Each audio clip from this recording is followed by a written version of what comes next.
네, 자 다음 영상 또 보도록 하겠습니다. 네, 8시 10분 영상 보도록 하겠습니다. 세 번째 영상. 네, 이 영상의 마지막 쪽을 보시면 이성민과 박승원이 최승철을 두고 둘이 나가는 장면이 나옵니다. 그리고 자, 이 영상에서 증인 이성민은 교도관임에도 불구하고 의무관에게 잔소리를 듣고 있습니다. 저때 어떤 대화를 하셨나요, 증인? 당시에 박승원랑 그 뭐지 이성민 할 때 옆에 침대 누워 있는 거지. 이성민 교도관님께서 제 앞에 계시다가 조금 싸우는 소리가 들렸는데 그때 제가 정신이 좀 없어가지고 자세히 보진 못했어요. 근데 문 밖에서 두 분이 싸우는 소리를 들었습니다. 자, 그럼 네. 박승원 그 의무관이 치료를 해주고 이성민 교도관과 같이 나가서 네. 뭔가 싸우는 소리가 들렸다. 네, 그 정도까지. 근데 제가 정확히는 무슨 말인지는 잘 못 들었는데 뭔가 계속 언성이 높은 얘기만. 언성이 높아졌다. 사실 이때 아까 방금 링겔에 대해서 맞는 걸 왜 말 안 하시냐고 말씀하셨는데 그 얘기를 하러 나갔었던 거였거든요. 제가 좀 주기적으로 박승원 임무관님께서 링겔을 맞는 거에 대해서 좀 한번 좀 말씀을 드리고 싶어가지고 이 건에 대해서 좀 나가서 얘기를 해보자고 나가서 얘기를 했는데 그 건에 대해서 좀 화를 내시면서 말을 했던 걸로 기억을 합니다. 좀 그럼 저때 심정은 어땠나요? 박승원에게 어이가 어떤 없었습니다. 악의적인 심정이 좀 생기긴 했나요? 악의적인 심정이라기보다는 좀 어이가 없어서 사실 좀 친분이 있는 상태도 아니었고 또 일하는 것도 겹치진 않았기 때문에 그냥 좀 황당했던 심정이었던 것 같습니다. 다음 영상 또 보시죠. 예. 그리고 나서 이때 박승원이 링겔을 주입한 게 맞나요? 맞습니다. 이때 이제 들어와서 저한테 링겔을 넣어달라고 부탁을 하셨는데 제가 이제 잘 못하다 보니까 본인이 하겠다고 이제 직접 하겠다고 하셨던 것 같습니다. 그리고 8시 50분 영상을 마지막으로 보여드리겠습니다. 영상에 보시면 이성민 교도관이 계속 있네요. 40분 정도 계속 앉아 있습니다. 네네. 그러다가 이제 최승철 피고인을 데리고 나가죠. 그리고 잠들어 있던 링겔을 맡고 있던 최승철 피고인을 데리고 네, 방으로 다시 돌려보내줍니다. 맞습니다. 그러면 사실 현장에 링겔을 맡고 있는 박승원과 피고 최승철이 함께 있던 시간은 없고 전부 이성민이 보고 있던 거 맞습니까? 맞습니다. 보고 있었습니다. 그리고 마지막 영상 보겠습니다. 증인의 말대로라면 박승원이 마지막에 링겔을 빼야 하기 때문에 혹은 다음날 누군가에게 걸리지 않기 위해서 깨워달라고 했죠. 깨워달라고 항상 부탁을 하셨었죠. 그래서 그걸 깨우러 9시에 도착을 합니다.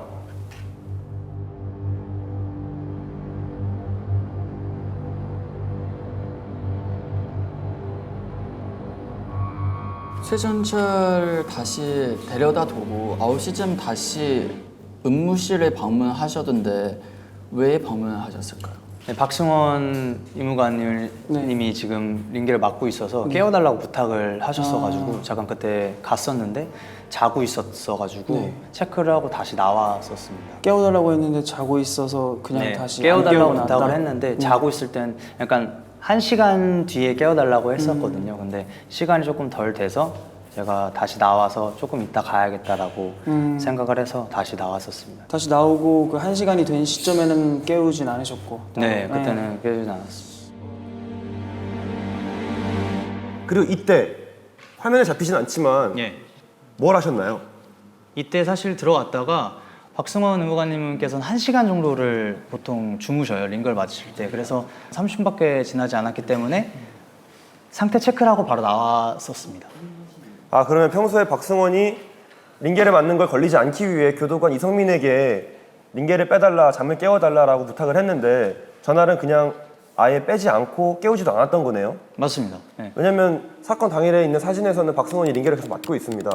그러면 왜 빼지 않으셨나요? 그냥 자고 있었던 걸 확인하고 있었으니까 좀 더 평소였다면 평소였어도 똑같았겠죠. 평소에도 안 빼준 적이 있습니까? 아니 평소에도 30분이면은 더 나중에 뺐거나 그랬겠죠. 왜 다시 돌아오시지 않았나요? 빼주러? 그때는 이제 제가 의무를 하고 있어서 시간을 착각해서 못 돌아갔었습니다. 예. 그러면은 그 매번 빼주라고 넣어주고 빼주라고 할 때는 순순히 해주셨습니까? 저도 사실 그러고 싶진 않았는데 제가 좀 부탁을 좀 거절은 못하는 편이었어서 그거를 좀 해주곤 있었습니다, 사실. 다투셨는데 깨워달라고 해서 깨우러 다시 오시는 게 사실 좀 싸웠는데 다시 그 말을 듣고 상사인가요? 더 높으신 분인가요? 그런 관계는 아니죠. 예, 그렇진 않습니다. 그 전에 혹시 친남 관계 아니면 좀 알고 계신 사실 관계? 친분도 그렇게 있진 않아서 다른 곳에서 일을 하고 있기 때문에 근데 계속 뭔가 눈에 가시셨군요. 예, 그냥 그런 보이는 점들이 좀 신경 쓰였고 사실 그렇게 개인적으로 친하지도 않고 일할 때도 겹치지도 않기 때문에 근데 제가 그런 그렇게 상황인데 왜도 깨우러 뭐 일단 뭐 부탁을 했기 때문에 또 저는 또 들어줘야 된다고 그런 성격이기 때문에 알겠습니다. 저는 이 영상을 토대로 봤을 때 피고 최승철보다는 증인 교도관 이성민이 조금 더 의심스러운 상황이라고 생각을 하고 저는 근데 박승원 의무관님이랑 정말 어떤 친분도 없었고 어떤 그런 감정도 없었기 때문에 지금 증인이 범인이라고 하는 게 아니라 예, 저는 그렇게 범행을 저지를 만한 그런 감정도 없었고 증거도 없습니다, 사실. 예, 지금 변호인들의 이제 주장은 우리 증인 이승민 증인을 불러서 한 두 가지가 있는 건데요. 하나는 이제 피고인이 왔을 때 뭔가 부동액을 투입할 정황이 없었다는 거를 이야기하시는 거고요. 그 다음에 오히려 증인이 더 의심스러울 수 있다 이런 이야기를 하신 건데요. 검찰 측에서 이거에 대해서 의견 있습니까? 예. 네, 의견 있습니다. 자, 사건 현장 사진입니다. 네. 왼쪽 베드에 최승철 피고인이 누웠고 오른쪽 베드에 그 피해자가 있었죠. 네, 피해자 박승원이 누웠습니다. 이성민 씨는 그 피고인에게 수갑을 채우셨지 않습니까? 맞습니다. 어떤 손에 수갑을 채우셨죠? 왼손에 수갑을 채웠습니다. 왼손. 예.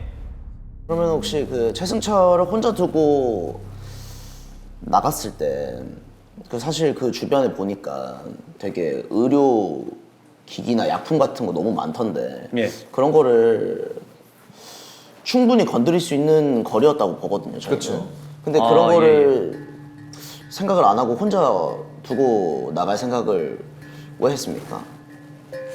그것까지는 생각을 못했던 것 같습니다. 근데 본인이 봤을 때도 뭔가 주변에 이런 의료기기를 좀 사용할 수 있는 환경에 노출이 되긴 했었다라고 생각을 하긴 하는 거죠. 네. 생각해보니까 충분히 사용할 수 있었던 거리였던 것 같고 아까 변호사님들께서도 물어보셨던 것 같은데 그 침대 사이 거리를 옮길 수 있는 것 같냐 수갑을 찬 상태로 물어보셨는데 충분히 옮길 수 있는 거리긴 했어서 그렇다라고 말씀드리긴 했었거든요. 저 궁금한 게 말씀하세요. 간단한 질문이긴 하지만 수갑을 왼손을 채우셨습니까? 왼손에 채웠습니다. 왼손에 채웠어요. 양손을 채운 게 아니어서 왼손에 채우셨다. 왼손에 채웠습니다. 그러면 거리가 상당히 가까웠겠네요. 그렇죠. 그래서 네, 옮길 위치가. 수는 있을 겁니다. 보시면 이 박승원 피해자가 놨던 링거의 위치가 최승철 베드에 굉장히 가깝습니다. 심지어 오른손에는 수갑을 안 채우고 왼손에만 맞습니다. 채우셨다는 왼손에만 거잖아요. 채우고 잠깐 나가서 10분 정도 얘기를 하고 왔었습니다. 네. 그 정도 시간 안에 그냥 오른손으로 자기 바로 왼쪽 옆에 붙어있는 이 링거에 주사만 딱 놓고 이제 다시 누워있기 충분한 시간이라고 생각됩니다. 증거물로 제시합니다. 예. 그 이성민 교도관님은 링겔을 빼주러 돌아왔을 때만 해도 박승원 씨가 멀쩡히 살아있음을 확인하셨습니까? 사실 제대로 확인하진 않았습니다. 그냥 뭐 그냥 누워 있고 맞고 있고 하니까 부동의 자세로 누워 있는 것만 확인하셨어요. 예, 그냥 자고 있구나라고 확인을 하고 그럼 그 시점에 이미 죽어 있을 가능성도 있겠네요. 전 잘 모르겠습니다. 그거에 대해서는. 예, 저희가 지금까지 이제 오세민 증인하고 이승민 증인을 불러서 이제 증인 신문을 했습니다. 저희가 오늘 공판은 여기서 이번에 좀 마치고요. 저 다음 공판에는 또 다음 절차 이어가도록 하겠습니다. 오늘 여기까지 하겠습니다. 네. 감사합니다.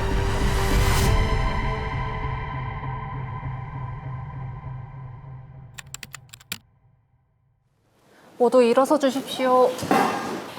잘해보자고. 네, 앉으시죠. 모두 앉아 주십시오. 예, 지난 길에 이어서 속행을 하도록 하겠습니다. 지난 길에 모두 양측이 검찰 측과 변호인 측이 모두 진술을 하셨고요. 변호인 측은 전면 부인을 하셨고요. 그 다음에 오세민 증인, 또 이승민 증인을 신문을 했습니다. 이번 기회에는 추가 증거 조사를 하고요. 그 다음에 피고인 신문을 하고 그렇게 종결을 하도록 하겠습니다. 자, 추가 증거 신청하실 분 측이 있나요? 네. 네, 재판장님 증거 제출하도록 하겠습니다. 예. 네, 저희가 지금 증거 제출하는 자료는 박승원의 소지품과 이성민 캐비넷에서 나온 물품들을 지금 보여드리고 있는데요. 일단 먼저 박승원 소지품에서 비타민 C 박스에 현금 1억이 발견됐고요. 그리고 이성민 교도관 캐비넷에서 비타민들이 발견됐습니다. 같은 종류로. 네. 아, 비타민 박스에 현금 1억을 넣어서 이게 네, 누구한테 줬다는 거죠? 그동안 박승원에게. 이성민이 박승원한테 준 걸로 추측이 되고요. 예. 그에 대한 새로운 증거도 있습니다. 이 문자 내역을 또 보시면 네. 이것도 증거물로 드리겠습니다. 이성민이 박승원에게 협박을 당합니다. 교도관 이성민은 평소에 그 수감자들을 대상으로 위조 신분증을 만들어주는 일을 하고 있었습니다. 네, 그래서 증거물 보시면 캐비넷에서 위조 신분증도 예. 네, 그에 대한 증거물도 다 제출을 드렸고요. 예. 그렇기 때문에 박승원이 그걸 목격하고 위조 신분증을 팔고 있는 이성민을 목격하고 사진을 찍었고 그걸로 협박을 합니다. 문자로 1억을 달라. 그 문자 내용 또한 지금 제출을 그럼 했고요. 이성민이 그 입을 막으려고 박승원한테 1억을 준다는 거예요? 맞습니다. 네, 알겠습니다. 박승원이 이성민에게 걸리고 싶지 않으면 1억을 달라고 문자로 협박을 했고 네. 이성민이 본인이 원래 먹던 비타민 박스에 현금 1억을 담아서 박승원에게 전달을 합니다. 네. 이성민이 증언했던 박승원과의 관계는 아무것도 없고 친하지 않다는 말은 네. 거짓으로 생각이 됩니다. 네, 그리고 이성민 캐비넷을 또 보시면은 예. 부동액 영수증이 나옵니다. 이상입니다. 예. 이 증거에 대해서 검찰 측 의견 있으신가요? 변호인 측에서 정비소에서 이성민 교도관이 부동액을 샀다는 영수증을 보셨다고 하셨잖아요. 하지만 그 부동액을 사용했다는 증거는 없습니다.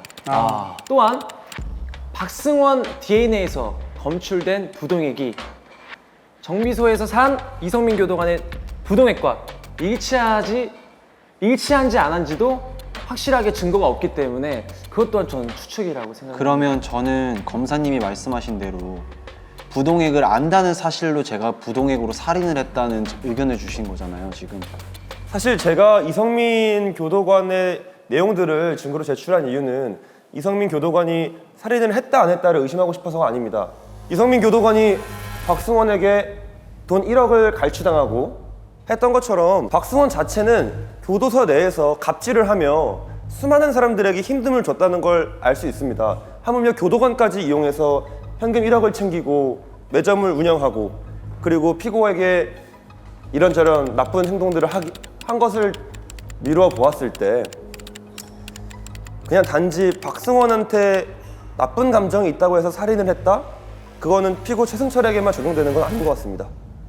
자, 검찰 측에 뭐 반발하실 게 있으신가요? 이성민 교도관이 그 피해자 박승원한테 이제 그런 돈을 마련해 줘야 한다는 이유로 그런 원한을 샀을 거라고 말씀을 하셨는데, 근데 그건 사실 그 돈을 마련하지 못할 때에 해당되는 얘기이지 않나 싶습니다. 근데 어쨌든 돈은 마련을 했고 실제로 그 거래도 성사가 됐는데 그 시점에서 굳이 죽이기까지 할 생각이 들었다는 건 좀 억지스러운 것 같습니다. 그리고 있습니다. 심지어 재판장님, 예. 그 증거물을 보시면 그 문자 내역을 보시면 계속 1억을 준 후에도 협박 문자가 옵니다. 맞습니다. 심리적인 스트레스를 계속 주었습니다. 우리 이성민 교도관 증인을 이성민 교도관을 증인으로 신청합니다. 증인, 저번 재판 때 거짓말 하셨죠? 죄송합니다. 근데 이런 사실이 다 밝혀진 상황에서 그때 어떤 대화하셨습니까? 사실 저는 협박을 받고 있었습니다. 1억을 줬음에도 불구하고 계속 협박이 이어졌나요? 계속 이어졌습니다. 1억을 줬음에도 불구하고 매 달마다 이제 크리스마스 날에 1억을 더 달라고 요구를 했었습니다, 박승원. 증인의 말을 미뤄보았을 땐 충분히 살인... 하지만 저는 동기가 있죠. 있습니다. 그런 동기가 있다 하지만 저는 절대 박승원 의무관을 죽이지 않았습니다. 그 부동액은 왜 구입하신 거죠? 세컨카가 있습니다. 세컨카요? 예. 그래서 저는 차량 정비를 맡기느라 이제 부동액 구매를 했던 걸로 압니다. 그래서 정말 저는 그 세컨카를 구매하는 비용은 신분증 위조로 번 돈으로 구매를 하신 건가요? 맞습니다. 신분증 위조했습니다. 사실입니다. 이 있습니다. 자, 아까 여러분 CCTV 다 같이 보셨죠? 맞습니다. 아까 말씀드렸던 것처럼 영수증 있습니다. 네. 부동액 샀습니다. 네, 맞습니다. 하지만 사용한 흔적은 CCTV에 전혀 나오지 않고 있습니다. 증거가 아예 없죠. 그러면 저는 부동액을 사용했다는 증거가 어디 있나요? 그럼 저희가 결정적인 증거를 찾았습니다. 네. 네. 재부장님, 증거 직접 시청. 증거를 추가 입수했습니다. 증거를 채택해 주시길 바랍니다. 최승철 방에서 나온 양말에서 부동액과 최승철의 DNA가 검출되었다는 감정서입니다. 아, 예, 주십시오. 아주 결정적인 것 같은데요. 최승철 방 안에서 나온 양말에 나온 DNA입니다. DNA에 네. 부동액이 검출됐다는 건가요? 이 증거물이야말로 왜 그 부동액 통에 지문 채취가 안 됐는지가 설명이 되는 증거물이라고 생각합니다. 어떻게 그게 설명이 되는 거죠? 그렇죠. 이제 양말 안에 손을 끼운 상태로 이제 주사를 놨기 때문에 이제 부동액 통이든 뭐 주사기든 지문이 남지 않았을 거란 얘기입니다. 재판장에 이의 있습니다. 피고인은 차량 정비를 이제 배우고 있었습니다. 그 사이에 양말에 동일한 액이 묻었을 수도 있죠. 부동액 모른다고 부동액 안 만져봤다고 하셨습니다. 모르지만 일하다가 묻을 수 있잖아요. 이거 갖고는 저는 네. 재판장님 지금 검사가 하는 말은 추측일 뿐입니다. 그리고 한마디 더 덧붙이자면 그 양말이 본인이 신고 있었던 거일 거란 뭐 확증은 없습니다. 뭐 지금 보시다시피 가슴팍에도 주머니가 있고 그 주머니 안에 뭐 양말이든 뭐 주사기든 뭐 부동액 통이든 뭐든 작게 이렇게 숨겨서 들어갔을 가능성이 낮지 않습니다. 저 말할 게 있습니다. 제가 CCTV를 보시면 정말 구타를 많이 당한 상태에서 의무실에 거의 끌려가다시피 끌려가는데 폭행을 당하는 순간에 제가 이 많은 것들을 제가 챙길 수가 있었을까요? 뭐 그거는 이제 의지에 따라 얼마든지 연기나 뭐 다양한 방식으로 숨기고 저희는 속일 수 있다고 생각합니다. 아니, 저희 입장에서는 정확한 증거가 나왔기 때문에 더 이상 할 말이 없습니다. 하지만 그 현장 속에서 현장 속에서 충분히 묻을 수 있다고 생각하는 부분이기 때문에 자, 우리가 지금 이성민 증인의 경우에는 부동액을 이제 구입한 영수증은 있는 거고 그걸 이제 사용했는지 여부는 논란이 많은데, 그죠? 논란이 많은데 아직 명확하진 않고 그 피고인의 양말에는 부동액과 피고인의 DNA가 검출돼 있다는 거잖아요. 이제 요거는 조금 더 직접적인 것 같긴 한데 뭐 아직 지금 모든 걸 단정할 수는 없지만요. 이 상태에서 저희가 이제 피고인 신문을 한번 해보도록 하는 것이 좋을 것 같습니다. 자, 피고인은 뭐 위증죄의 처벌을 받을 수는 없으니까요. 피고인은 그냥 앉아서 문답을 해주시면 되겠습니다. 네. 선입니다. 제가 피고인에게 질문하고 싶은 게 있는데 네. 신발을 신고 작업을 하는데 도대체 양말에 부동액이 어떻게 묻었는지 저는 너무 궁금합니다. 근데 그 양말에 최승철 씨의 DNA와 그런 것들이 발견이 돼가지고 어떤 식으로 묻었는지 저는 부동액이 묻어있다는 사실조차도 지금 알았고 사실 작업을 하다 보면 제 옷이나 양말에 기름이 묻는다든지 부동액을 묻는다든지 엔진 오일이 묻는다든지 정말 묻는 일들이 많습니다. 비록 제가 사용을 하지 않더라도. 그럼 최승철 씨 방에서 발견된 그 양말이 왜 그 책상에 꽂혀 있는지가 제가 궁금했습니다. 숨겨놓으신 건가요? 제가 이거를 바꿔 끼는지 내게 끼우는지 솔직히 기억이 잘 안 납니다. 저거는 늘 수시로 바꿔 끼우고 양말이란 건 살다 보면 몇 켤레씩 잃어버리고 근데 보통 지금 말씀하신 것도 지금 딱 생각이 드는 게 보통 저런 다리에 양말을 끼울 때는 내 다리에 다 끼우는데 왜 앞에 두 다리에만 이제 두 양말이 끼워져 있는지는 좀 의문이긴 합니다. 그리고 그 양말이 부동액이 묻어있는 양말 그렇죠. 그리고 진짜 그건 왜 묻었을까요? 그 부분에 억울하신가요? 네. 이상입니다. 요 정도로 마무리하고요. 피고인 이제 자리에 돌아가셔도 되겠습니다. 자, 이제 최후 변론을 마무리하는 절차를 하도록 하겠습니다. 검사 측 최후 변론 하도록 하겠습니다. 부동액이 묻은 심지어 피해자 체내에서 검출된 것과 동일한 것이 묻은 양말에서 피고인 최승철의 DNA가 나왔습니다. 저희는 이 이상 직접 증거는 없다고 생각을 하고 있고요. 이에 검사 측은 최승철에게 무기징역을 허용하도록 하겠습니다. 무기징역? 이상입니다. 네. 자, 변호인 측의 최후 변론 하시죠. 네. 피고 최승철이 박승원에게 느끼는 감정만으로 살인의 동기가 된다는 건 추측이라고 생각을 합니다. 그리고 또 교육을 받으면서 튄 부동액이 왜 신발의 안에 있는데 왜 양말에 묻었다고 말씀을 하셨는데 교육을 받으면서 사용하는 부동액일 텐데 그걸로 가지고 그 부동액을 사용해서 살인을 저질렀다도 저는 추측이라고 생각합니다. 맞습니다. 그리고 상대적으로 이 살인 동기가 다른 교도소인들에 비해서 좀 저희는 모호하다고 판단을 하고 있고요. 박승원에 대해서 악감정으로 최승철이 살인을 저질렀다고 하기에는 박승원 자체가 이미 교도소에서 너무 많은 나쁜 짓을 저지르고 있었고 그렇기 때문에 단지 그 한 명을 최승철로 지목해서 유죄, 무죄를 판단하기는 쉽지 않을 것 같다고 생각합니다. 네. 피고인 일어나셔서 마지막으로 하고 싶은 말씀 하십시오. 저는 평소 제가 이 징역 생활을 하면서 보시면 아시다시피 모험수로 굉장히 오래 살았습니다. 그리고 단순히 제 감정에 이끌려 제가 살인을 하기에는 지금 저에게 출소까지 시간도 얼마 남지 않았고 그리고 제가 나가게 되면 제가 이 자리에 징역을 살게 된 누명을 벗고 싶다는 생각이 더 많이 들거든요. 그 생각 하나로 제가 지금까지 징역살이를 하고 있고 더 하루빨리 더 나가기 위해서 모험수로 살았다는 점만 이해해 주시면 감사하겠습니다. 예, 이상으로 절차를 마치고요. 저희 판결 선고를 하겠습니다. 네. 예, 판결을 선고하겠습니다. 지금 피고인에 대해서 의심할 구석이 적지 않죠. 예. 이 사건에서 피고인이 또는 또 다른 사람이 범죄자인지 여부를 판단하는데 제일 중요한 근거는 이제 두 가지인데 과연 그 피해자를 죽일 만한 범행 동기가 있었느냐, 그게 하나고요. 두 번째는 이 범행 수법이 부동액을 링거에 주입한 것인데 거기에 부동액을 주입했다고 볼 어떤 객관적인 근거가 있었냐, 이런 거죠.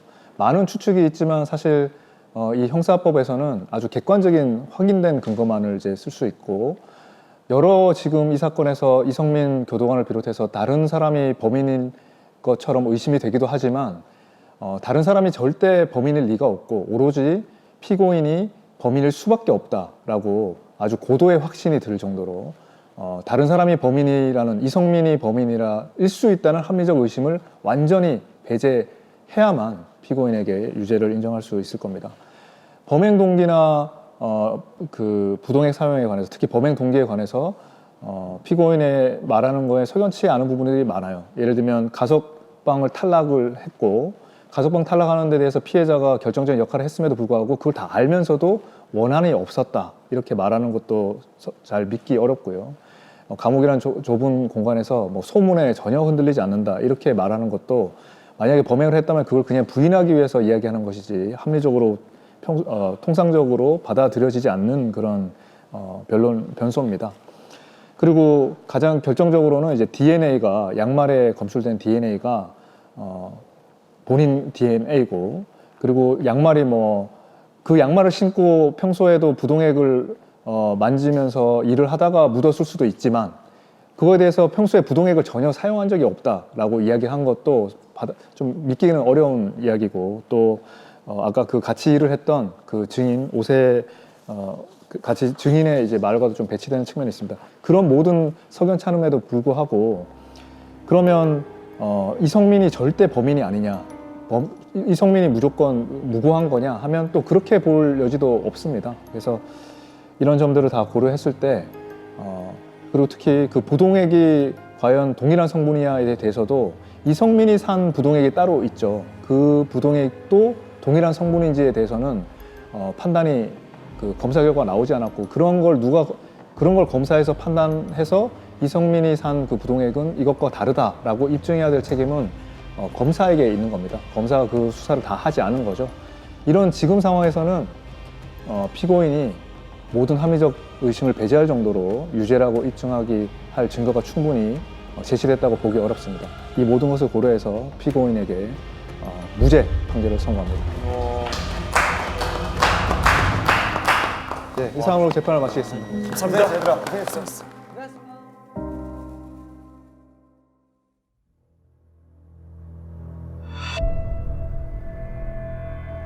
마지막 중계되기 전까지도 유죄인지 무죄인지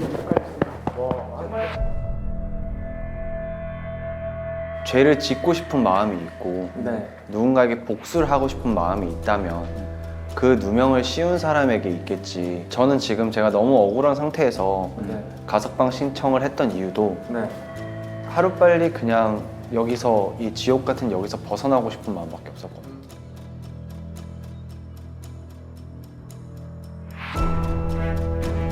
제가 그 물건을 공급받던 중 저기 앉아있는 최승철 씨에게 발각되어 권유를 했고 최승철 씨가 그걸 거부해서 그걸 보복성으로 이루어진 걸로 알고 있습니다. 그 박승원 씨에 대해서도 저희가 조사를 좀 해봤는데 냄새가 나더라고요. 저는 잘 몰라가지고.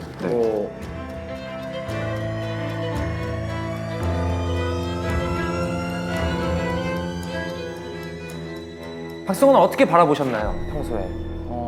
그냥 제가 폭행당해서 다칠 때마다 친절하게 치료해 주신 분. 그 야구 의원이셨죠? 아 그래요? 네, 치료해 주신 분이었습니다.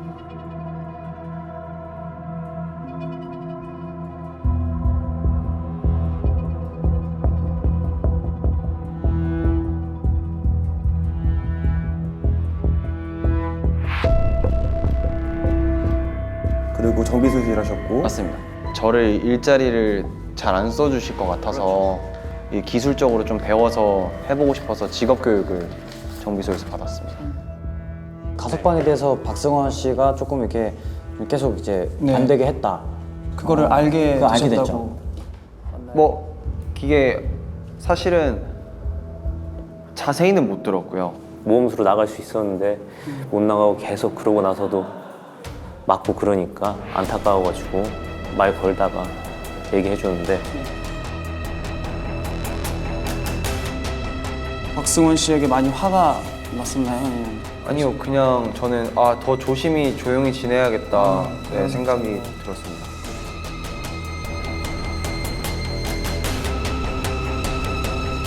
박승원이 개입을 해서 가석방 탈락했다고 생각하고 계세요?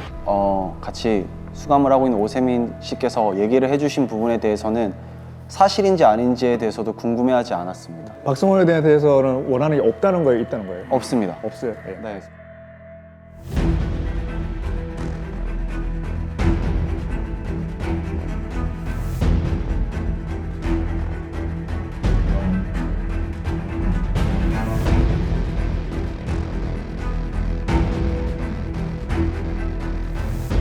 비타민을 한 번 더 맞는다든지 그런 사실을 좀 알고 계셨는지. 아니요, 저는 전혀 모르셨나요? 그 사실까지. 알고. 그냥 그 냄새 난다는 사실을 모르셨다는. 근데 피고는 그거를 미처 발견하지 못했던 거죠? CCTV가 돌아가 있던 거. 네, 몰랐습니다. 구타를 당하고 온 상태라서 아마. 검사가 말씀하셨던 돌아가 있다는 걸 알 수 있다라는 상태가 아니었습니다. 어떤 타이밍에 CCTV를 봤을지는 모르는 거죠.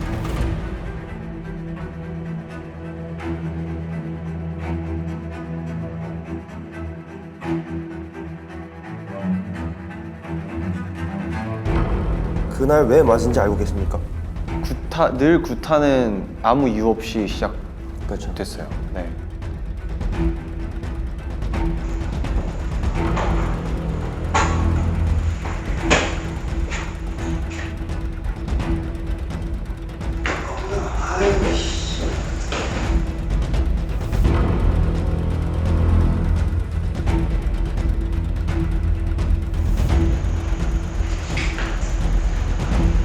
나가서 이야기 좀 하자. 여기서 얘기해야 되냐? 나가. 합시다. 아유.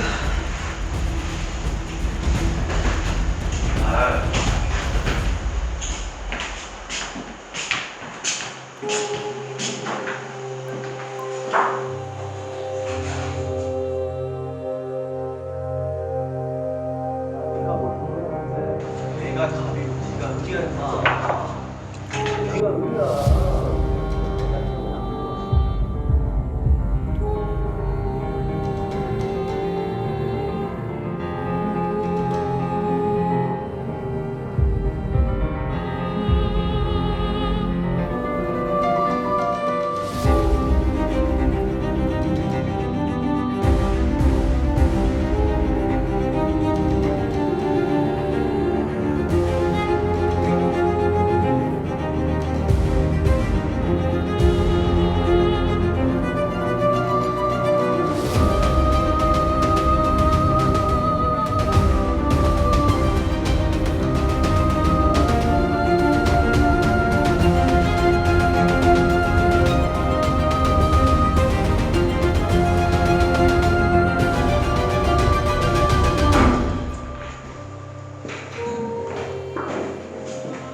이름이 무엇인가요? 최승철입니다. 현재 수감 중인 거 맞습니까? 네, 맞습니다. 네, 자리에 가서 앉아 주십시오.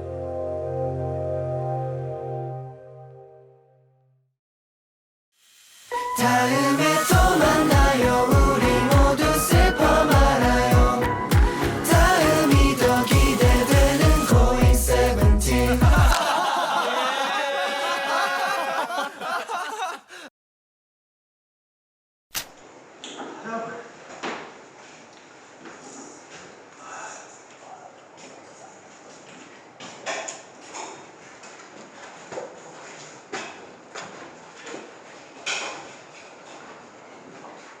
혹시요? 네, 한 번만 더 해볼게요. 아, 노력이 너무 조금 시켜서 보통이에요.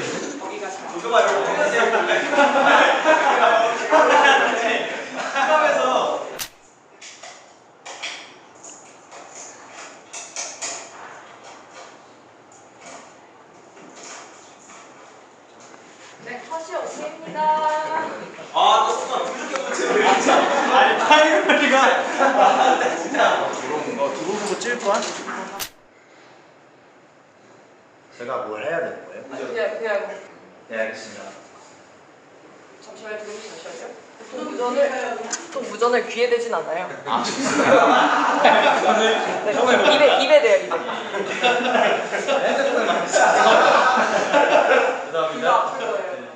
피고인은 자동차 정비로 직업 교육을 받고 있었죠? 네, 맞습니다. 네, 거기서 부동맥을 접한 적이 부동맥이죠. 부동맥. 다시 하겠습니다. 자, 정액이에요? 부동맥 여기 권 변호인이랑 같이 나가서 차 한잔 그렇습니다. 네, 다시 해보겠습니다. 정비소에서 부동액을 가져올 수 있는 조금이라도 그 실마리나 그 구실이 있을까요? 정확하게는 잘 모르겠습니다만 뭐 영화 같은 거 보면 그런 거 있지 않습니까? 식판을 어떤 게 있죠? 영화 같은 거 보면 그렇게 빼돌려가지고 이렇게 식판에다 놓고 뭐 이런 걸 말씀하시는 거잖아요. 쓰지 않고 어디 있는지도 모르고 사용도 하지 않았는데 어떻게 신발을 신고 있는 양말에 부동액이 들 수 있죠? 그게 정말 아이러니한 일인 것 같아요. 근데 저는 양말 그러니까 이거 정말 이런 우연의 일치가 아니 그럴 수 없잖아. 그러니까 그래서 우리도 저희 입장에서도 아 이건 아니라는 거죠. 그렇죠. 이건 정말 이거 참 신기하다. 쟤 좀 조용히 시켜봐.